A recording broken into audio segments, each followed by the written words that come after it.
Bueno, esta elección fue importante porque la actual presidenta Cristina Kirchner cumplía ya su segundo mandato y no podía reelegirse, entonces inevitablemente la iba a reemplazar o la tenía que reemplazar un nuevo presidente o presidenta, ¿no? En este caso, quienes llegaron a la segunda vuelta fueron el candidato por la coalición Cambiemos, más de centro derecha, Mauricio Macri, y el representante del partido oficial del Frente para la Victoria, Scioli. Lo interesante fue también que por primera vez desde que se renovó la Constitución en el año 94 se dio efectivamente una segunda vuelta, porque en las anteriores ocasiones o bien un candidato había obtenido el porcentaje de votos requerido por la Constitución para ser electo en la primera vuelta, o como en el caso de la elección de 2003, uno de los candidatos, que en ese caso fue Carlos Menem, decidió no presentarse a la segunda vuelta y fue electo quien había, digamos, obtenido el segundo lugar y que fue Néstor Kirchner. Otra cuestión que hizo esta elección particularmente relevante fue que por primera vez un partido con un candidato que podemos ubicar en la centro derecha llegaba a la posibilidad de competir con amplias chances de ganar a una elección democrática, ¿no? La derecha argentina durante muchos años o bien participó en los gobiernos de manera minoritaria o bien digamos, se alió con militares para llegar al poder por medio de golpes de Estado y gobiernos de facto, ¿no? Entonces, esto sí como que indica un cambio interesante en la dinámica de la vida política democrática en Argentina. Y el otro elemento que hacía interesante esta segunda vuelta es que los dos candidatos llegaron muy empatados o digamos, muy cerca en las encuestas, digamos, ¿no? Entonces se esperaba ya de antemano una elección que iba a ser muy competida y los resultados de alguna manera mostraron esto, ¿no? Porque si bien ganó el candidato Mauricio Macri, lo hizo por un margen bastante menor al que se anticipaba unos días antes, ¿no? Fue una diferencia de dos puntos y pico porcentuales y en términos de votos de 700.000 votos, lo cual, digamos, hace que bueno, efectivamente se haya dado una elección muy competida. Los resultados también mostraron que si bien Macri, digamos, fue electo presidente, sin embargo, el poder institucional con el que va a contar el presidente es más bien limitado, ¿no? En el sentido de que su partido o la coalición de gobierno va a tener, no va a tener mayoría en las cámaras del Congreso. De hecho, digamos, en la Cámara de Diputados el bloque más amplio va a ser el del Frente para la Victoria, sin llegar a tener mayoría, pero va a ser el bloque más amplio. Y en el Senado, el Frente para la Victoria va a tener inclusive mayoría, digamos, ¿no? Esto va a obligar a que el presidente tenga que no solamente consolidar su propia coalición, sino que negociar con el Frente para la Victoria o el peronismo para, digamos, poder llevar adelante medidas que él proponga.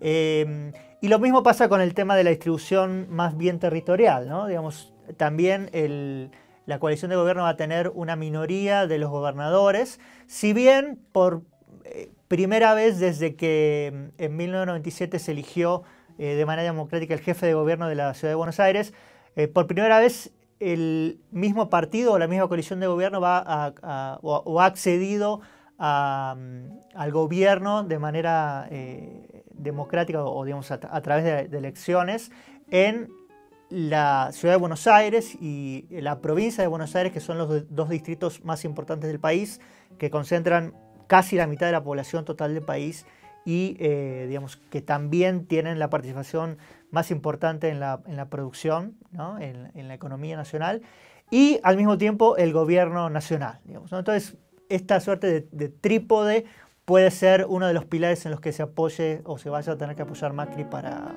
poder gobernar.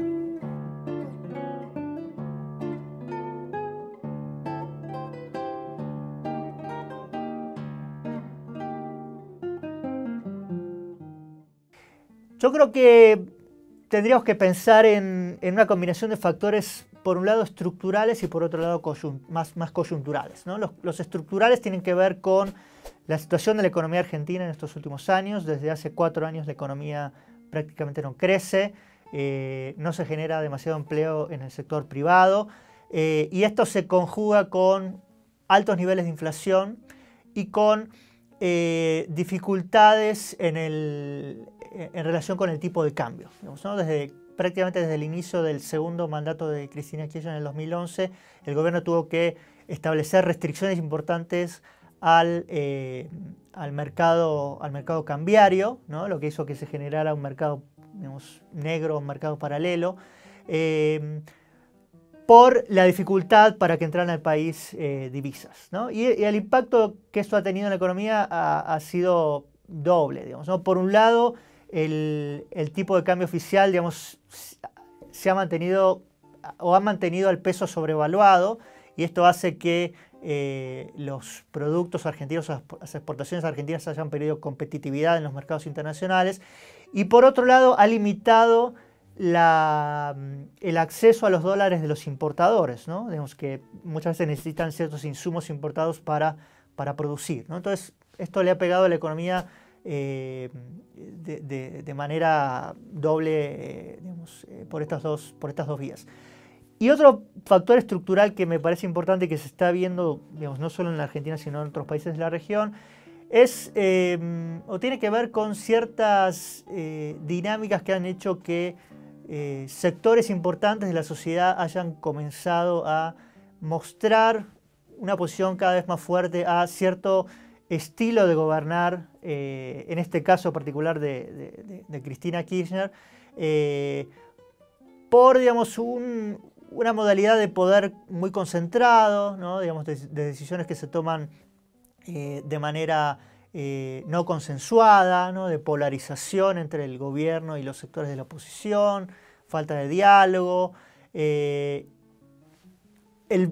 borramiento, si se quiere, en el límite entre el Estado, qué es el Estado y qué es el partido, ¿no? Entonces, todo este tipo de cosas me parece que han llevado a que en sectores cada vez más importantes de la sociedad se haya, digamos, como generado una creciente oposición a esta suerte de estilo de hacer política, ¿no? Y por el lado de los factores coyunturales, tiene más que ver con cómo se han dado la dinámica dentro de, digamos, las dos fuerzas que llegaron a la elección con mayores chances de ganar, que afectaron negativamente al candidato oficialista y de alguna manera fortalecieron al candidato de la oposición, ¿no? En relación al bloque oficialista,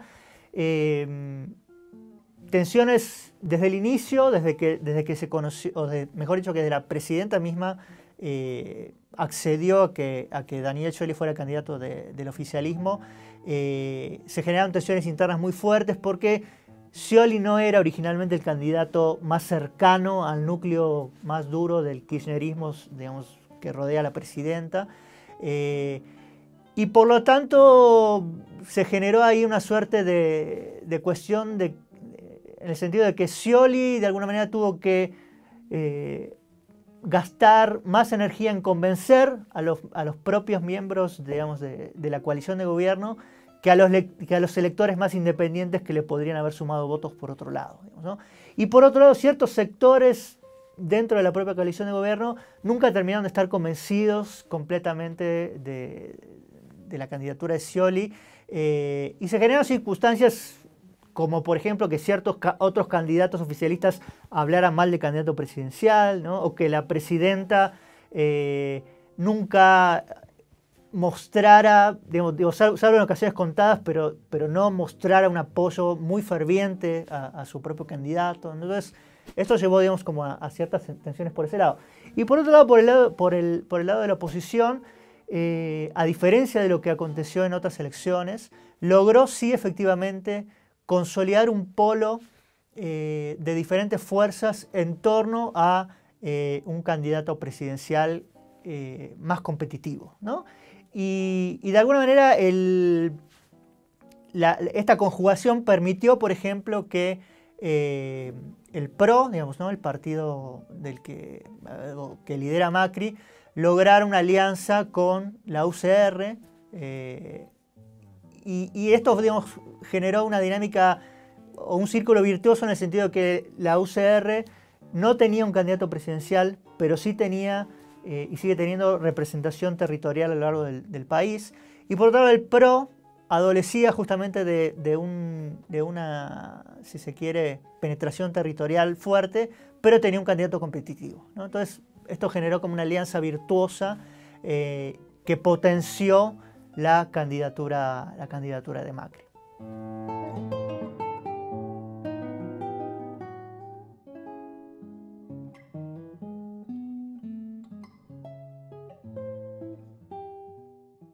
Bueno, en este momento justamente se están comenzando a esbozar algunas primeras medidas. Yo más que hablar de las medidas concretas que el presidente vaya a tomar, creo que es importante ver cuáles son como los 2 o 3 principales desafíos que para mí va a tener que enfrentar el presidente en los próximos meses, ¿no? y particularmente en el primer año de gobierno. Hay uno que quizá, digamos, como que es más circunstancial, pero que yo creo que es importante, que tiene que ver con cómo el presidente va a lograr conformar, por un lado, su gabinete y por otro lado, dotar a la burocracia de los funcionarios idóneos para llevar adelante su agenda de gobierno, ¿no? ¿Y esto por qué es importante? Porque como comentaba antes, el PRO, o digamos, bueno, el PRO y la alianza que conformó con los otros partidos, va a gobernar los 3, mejor dicho, los 2 distritos subnacionales más importantes y el gobierno nacional en paralelo, digamos, ¿no?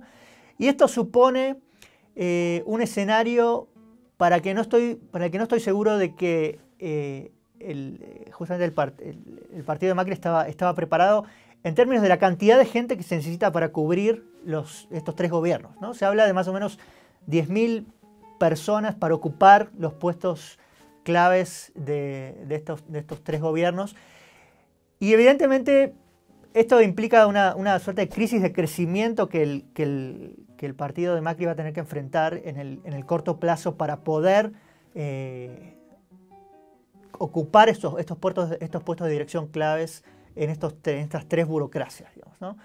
Que a su vez son burocracias, particularmente en el caso de la provincia de Buenos Aires y en el caso del gobierno nacional, que quedan o que van a quedar en diferentes, digamos, o mejor dicho, en las franjas más bajas, con un montón de funcionarios que entraron durante los gobiernos de Néstor y Cristina Kirchner, digamos, ¿no? Entonces, convivir y lograr domar, si se quiere, esta burocracia va a ser una tarea que Macri va a tener que enfrentar en el corto plazo. Los otros 2 grandes, si se quiere, frentes que se abren son, por supuesto, el frente económico, ¿no? Porque, como decía antes, la economía argentina está en una situación bastante compleja y Macri ya ha planteado, digamos, ¿no? que varias de sus medidas van a estar orientadas a combatir la inflación, terminar con estos diferentes mercados de cambio y obviamente retomar el crecimiento, ¿no? Y para esto probablemente el presidente tenga que tomar ciertas medidas que van a ser impopulares en el corto plazo, ¿no? Digamos, una de las medidas que propuso el presidente es el tema de igualar el mercado de cambios oficial con el mercado de cambios paralelos, digamos, ¿no? Y esto seguramente va a implicar una devaluación del peso que va a impactar en, digamos, salarios y que obviamente puede transmitirse a la inflación, digamos, ¿no? Que es como el otro gran tema que el presidente también se propuso, o que el nuevo presidente se propuso combatir. Y otra cuestión es el tema del déficit fiscal, digamos, ¿no? Que también es un problema importante y que puede generar la necesidad de introducir recortes en el gasto público que también van a tener probablemente costos en términos políticos y sociales, ¿no? Y lo clave es que este tipo de medidas se logren en un ámbito, como mencioné antes, en un contexto político en el cual el presidente no tiene una fortaleza institucional muy sólida, digamos, ¿no? Entonces, al mismo tiempo que dé cuenta de este frente económico, va a tener que dar cuenta de este frente político, ¿no? Y asegurar una gobernabilidad que no lleve a una crisis en el corto plazo, ¿no? Digamos, hay una cuestión ahí, o un mito que se ha venido como profundizando en la política argentina, y es que solo los gobiernos peronistas logran concluir exitosamente sus mandatos, ¿no? Y bueno, esto, digamos, tiene cierto anclaje en la historia argentina reciente, en términos de que los dos gobiernos que no fueron peronistas del regreso a la democracia en el 83, el gobierno de Raúl Alfonsín del 83 al 89 y el gobierno de la Rúa del 99 al 2001, en ninguno de los dos casos lograron culminar sus mandatos, ¿no? En el caso de Alfonsín, ya había un nuevo presidente electo y Alfonsín, digamos, decidió concluir su mandato unos meses antes de lo que suponía o de lo que planteaban los términos constitucionales, y en el caso de la Rúa terminó renunciando en medio de una crisis social, económica y política muy, muy fuerte, ¿no? Entonces, Macri nuevamente pone sobre la mesa esta cuestión, digamos, ¿no? Si un gobierno no peronista, en este caso tampoco del Partido Radical, que fue el que gobernó en estos años de la vuelta a la democracia junto con el peronismo, pero bueno, si un gobierno no peronista va a poder llevar adelante estas agendas de reformas en un marco de convivencia política más o menos civilizado, ¿no?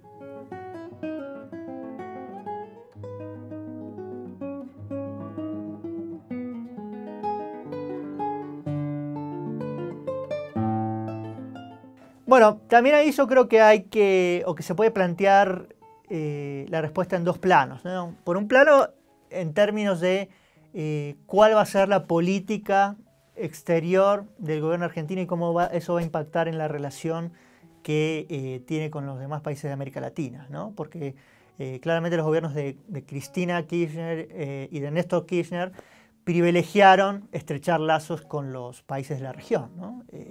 Especialmente con Venezuela, ¿no? Bueno, con Brasil, que es el principal socio comercial de Argentina. Y esto, digamos, parecería que por algunos indicios que ha dado Macri se va a revisar, ¿no? No tanto la relación con Brasil, digamos, que continúa siendo el principal socio comercial y que Macri, digamos, ya puso como uno de sus puntos centrales en la agenda de relaciones exteriores. De hecho, digamos, planteó que su primer viaje fuera del país va a ser a Brasil. Pero sí en relación al tema de Venezuela, digamos, ¿no? Porque ya durante la campaña y luego inclusive de ser presidente electo, de haber, digamos, sido confirmado como presidente electo, Macri planteó que va a llevar el caso de Venezuela a ser discutido dentro del Mercosur y en particular a solicitar que se aplique una cláusula que está dentro, digamos, del tratado que nuclea a los países del Mercosur, que es la cláusula democrática, que supone que los países que forman parte del bloque no pueden, digamos, violar ciertos principios democráticos, ¿no? Entonces, Macri planteó que él explícitamente va a pedir que Venezuela sea apartada del Mercosur, por lo que él plantea que es una violación a ciertos preceptos democráticos que se dan en este país, ¿no? Entonces, esto va a plantear sin duda un realineamiento de las vinculaciones de Argentina digamos, y posiblemente un reposicionamiento de los diferentes países de la región, ¿no? Posiblemente Macri intente asumir una posición de liderazgo vacante, si se quiere, en América Latina en relación a la condena a ciertas cuestiones que están sucediendo en Venezuela. Esto sumado a que también probablemente la Argentina revise algunas relaciones internacionales más allá de la región, ¿no? Particularmente ciertos vínculos que se estrecharon durante los gobiernos de Cristina, particularmente con China y con Rusia, también una revisión de la vinculación de Argentina con los Estados Unidos, ¿no? Que durante el gobierno, particularmente durante el gobierno de Cristina, fue bastante crítica y de enfrentamientos, diríamos, y que Macri de alguna manera va a intentar revisar, ¿no? Y en relación a la situación de la región en general, también, digamos, ha comenzado ya a hablar de si esta elección no significa o no plantea el inicio de un giro a la derecha que de alguna manera revierta esta preponderancia de los gobiernos de izquierda durante estos años en los países, particularmente de Sudamérica, ¿no? Y ahí, bueno, digamos, yo no tengo una respuesta clara en términos de que esto efectivamente vaya a ser el caso, digamos, ¿no? Ya cuando fue electo Piñera en Chile un poco había surgido la misma discusión y lo que siguió mostró que bueno, la región no viró de manera drástica, ¿no? Lo que sí yo creo es que esta ola de gobiernos de izquierda está enfrentando ahora desafíos que no ha enfrentado en los últimos 5 o 6 años, digamos, ¿no? Y que tienen que ver, por un lado, con la cuestión económica, ¿no? Y con esto que también algunos han resaltado del fin del boom de las commodities, ¿no? Sobre que se sostuvo el crecimiento de las economías latinoamericanas durante los últimos 10 años, si se quiere, y que le dieron mucho aire a estos gobiernos de izquierda para implementar políticas en el ámbito social, en la redistribución de la riqueza y demás, que parecería que ahora están, digamos, puestas en duda justamente por las dificultades que estos gobiernos encuentran en sostener el crecimiento económico y que están afectando en términos sociales a la sustentabilidad de este modelo, ¿no? Y por el otro lado me parece que también hay signos de cierto agotamiento en términos políticos, ¿no? Un estudio reciente que está realizando un colega, mi colega Matías Bianchi de la Universidad de Arizona y de la Fundación Asuntos del Sur, justamente encontró que parecería haber en muchos sectores de las sociedades latinoamericanas una crítica cada vez más creciente a los modos de hacer política de estos gobiernos, ¿no? Y que tienen que ver justamente con esta concentración del poder, con cierta